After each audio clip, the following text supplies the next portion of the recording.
আলহামদুলিল্লাহ আলহামদুলিল্লাহি রাব্বিল আলামিন ওয়াসসালাতু ওয়াসসালামু আলা সাইয়্যিদিল মুরসালিন ওয়া আলা আলিহি ওয়া আসহাবিহি আজমাইন, আম্মা বাদ। দেশ এবং দেশের বাহিরের যারাই আমাদের এই প্রোগ্রামটি দেখছেন, আপনাদের সকলের প্রতি নাইস ইসলামিক টিভির পক্ষ থেকে শুভেচ্ছা ও অভিনন্দন। আসসালামু আলাইকুম ওয়া রাহমাতুল্লাহি ওয়া বারাকাতুহু। সম্মানিত দর্শক মণ্ডলী, আজকে আমরা যে বিষয়টি নিয়ে আপনাদের সামনে আলোচনা করব, আলোচনার মূল বিষয়টি হলো এই যে এতেকাফের 5টি ফজিলত রয়েছে। অত্যন্ত গুরুত্বপূর্ণ একটি বিষয়। এই ফজিলত 5টি আমরা সবাই লুফে নেওয়ার জন্য চেষ্টা করব। বিশেষ করে যারা এতেকাফে থাকবে, আল্লাহ রাব্বুল আলামিন খুশি হয়ে তাদেরকে এই 5টি সম্মান এবং মর্যাদা আল্লাহ তাআলা তাদেরকে দান করবে। আমরা সেই 5টি ফজিলতপূর্ণ গুরুত্বপূর্ণ বিষয় আমরা জানার জন্য চেষ্টা করব। আল্লাহ তাআলা আমাদের সকলকে জানার এবং বাস্তব জীবনে আমল করার তৌফিক দান করুক, আমিন। এতেকাফের 5টি ফজিলতের ভিতরে রয়েছে, 1 নম্বরে হলো যে ব্যক্তি আল্লাহর সন্তুষ্টির উদ্দেশ্যে এতেকাফ করবে, আল্লাহ সুবহানাহু ওয়া তাআলা ওই এতেকাফকারী ব্যক্তির প্রতি এত খুশি হবে যে তার নিকট থেকে জাহান্নামকে বা জাহান্নামের আগুনকে হাজার হাজার মাইল আল্লাহ তাআলা দূরে ঠেলে দেবে বলে সুবহানাল্লাহ। অর্থাৎ যিনি এতেকাফে থাকবে আল্লাহ তাআলার সন্তুষ্টির উদ্দেশ্যে, আল্লাহ রাব্বুল আলামিন জাহান্নামের আযাব থেকে, জাহান্নামের আগুন থেকে এতেকাফকারী ব্যক্তিকে আল্লাহ রাব্বুল আলামিন রক্ষা করবে, সুবহানাল্লাহ। এই জন্য আসুন আমরা সবাই রমজান মাসের শেষ দশকে আমরা এতেকাফে থাকার জন্য চেষ্টা করব। আল্লাহ তাআলা আমাদের সকলকে তৌফিক দান করুক, আমিন। এতেকাফের 5টি ফজিলতের ভিতরে 1 নম্বরে যেটা বললাম, 2 নম্বরে হলো যে ব্যক্তি আল্লাহর জন্য এতেকাফ করবে, আল্লাহ রাব্বুল আলামিন ওই ব্যক্তির প্রতি এত খুশি হবে যে 2টা কবুল হজের যে সওয়াব, এই সওয়াব আল্লাহ তাআলা ওই এতেকাফকারী ব্যক্তির আমলনামায় আল্লাহ তাআলা লিপিবদ্ধ করে দেবে বলে সুবহানাল্লাহ। এই জন্য রমজান মাসের শেষ দশকে 10টি দিন আমরা এতেকাফে থাকার জন্য চেষ্টা করব। আল্লাহ রাসূল সাল্লাল্লাহু আলাইহি ওয়াসাল্লাম বলেন যে একটি হজ করতে গেলে মানুষের কত পেরেশান, কত কষ্ট করা লাগে, কত টাকা পয়সা খরচ করা লাগে, কিন্তু কোনো ব্যক্তি যদি রমজানের শেষ দশকে যদি এতেকাফে অবস্থান করে এতেকাফ যদি করে, শুধুমাত্র মানুষের দেখানোর জন্য নয়, মানুষের সন্তুষ্টির জন্য নয়, শুধুমাত্র আল্লাহ সুবহানাহু ওয়া তাআলার সন্তুষ্টির নিয়তে, সন্তুষ্টির উদ্দেশ্যে কোনো মুসলমান যদি রমজানের শেষ দশকে যদি এতেকাফ করে, আল্লাহ রাব্বুল আলামিন এত খুশি হয় ওই এতেকাফকারী ব্যক্তির প্রতি যে 2টা হজ করলে বা 2টা উমরা করলে যে পরিমাণ সওয়াব, সমপরিমাণ সওয়াব বা নেকি ওই ব্যক্তির আমলনামায় আল্লাহ তাআলা লিপিবদ্ধ করে দেয় বলে সুবহানাল্লাহ। অর্থাৎ ওই এতেকাফকারী ব্যক্তিকে আল্লাহ তাআলা নিষ্পাপ, বেগুনাহ, মাসুম বাচ্চার মতো করে দেয় সুবহানাল্লাহ। এই জন্য আমরা সকলে এতেকাফে থাকার জন্য নিয়ত করব, আমরা এতেকাফে থাকার জন্য সিদ্ধান্ত গ্রহণ করব। 3 নম্বর যে ফজিলতটি রয়েছে, 3 নম্বর ফজিলত হলো এই, এতেকাফ করার মাধ্যমে লাইলাতুল কদরের রাত্রি ইবাদত করার সুযোগ পাওয়া যায়।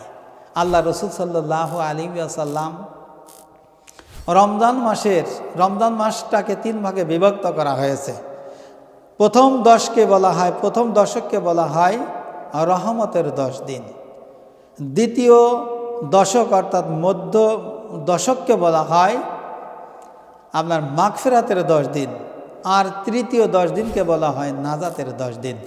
আল্লাহ রাসূল সাল্লাল্লাহু আলাইহি ওয়াসাল্লাম বলেন যে শেষ দশকের বেজোড় রাত্রে তোমরা লাইলাতুল কদরের রাত তোমরা অন্বেষণ করো, তালাশ করো।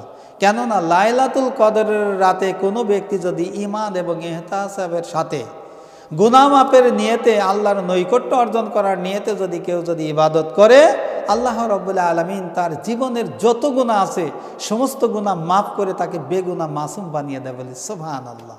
সুতরাং যে ব্যক্তি এতেকাফে থাকে, এতেকাফে থাকার অর্থই হলো 10টা দিন রাত জেগে জেগে মসজিদে বসে শুয়ে সে ইবাদত করতে পারে, আর এই ইবাদতের মাধ্যমেই সে লাইলাতুল কদরের রাতটা পাওয়া তার জন্য অতি সহজ হয়ে যায়। এই জন্য আল্লাহ রাসূল সাল্লাল্লাহু আলাইহি ওয়াসাল্লাম তিনি বর্ণনা করেন, যে ব্যক্তি এতেকাফে থাকবে এবং সুন্দরভাবে রাত জেগে লাইলাতুল কদরের রাত তালাশ করার জন্য ইবাদত করবে, আশা করা যায় এই ইবাদত করার কারণে তার জীবনের যত গুনাহ যত পাপ আছে আল্লাহ রাব্বুল আলামিন তার ক্ষমা এবং মাগফিরাত কামনার অর্থে আল্লাহ তাআলা তাকে মাফ করে বেগুনাহ মাসুম বানিয়ে দেন। সুবহানাল্লাহ। এই জন্য আমরা এতেকাফে থাকার জন্য আমরা চেষ্টা করবো ইনশাআল্লাহ তাআলা। এতেকাফের 5টি ফজিলতের ভিতরে 4 নম্বর ফজিলত রয়েছে যে গ্রামবাসী যে ব্যক্তি এতেকাফে থাকে, কারণ একটা মসজিদে হয়তো 200-300 লোক থাকে, তার বেশিও থাকতে পারে কমও থাকতে পারে, কিন্তু এতেকাফে তো সবাই থাকতে পারে না, বা এতেকাফে থাকার সৌভাগ্য তো সবাই অর্জন করতে পারে না। তাই আল্লাহ রাসূল সাল্লাল্লাহু আলাইহি ওয়াসাল্লাম তিনি বর্ণনা করেন এই যে এতেকাফে যারা থাকে এই 200-300 লোকের ভিতর হয় 2 জন অথবা 5 জন অথবা 10 জন এতেকাফে থাকে। এই এতেকাফে থাকার কারণে এই গ্রামে যত লোক আছে নারী এবং পুরুষ 200 হোক 500 হোক আর 300 হোক, এই শেষ দশকের 10 দিনে যত ইবাদত বন্দেগী করবে, এই ইবাদত বন্দেগী করার কারণে যত পরিমাণ সব আল্লাহ তাআলা 200-300 বা 500 লোকের আল্লাহ যত নেকি তাদেরকে দান করবে, সমপরিমাণ নেকি আল্লাহ তাআলা যারা এই মসজিদে যে সকল লোক এতেকাফে আছে আল্লাহ পাক তাদের আমলনামায় ওই গ্রামবাসীর ওই নেকি ওই সওয়াব এতেকাফকারীদের আমলনামায় আল্লাহ তাআলা ঢুকায় দেবে বলে সুবহানাল্লাহ।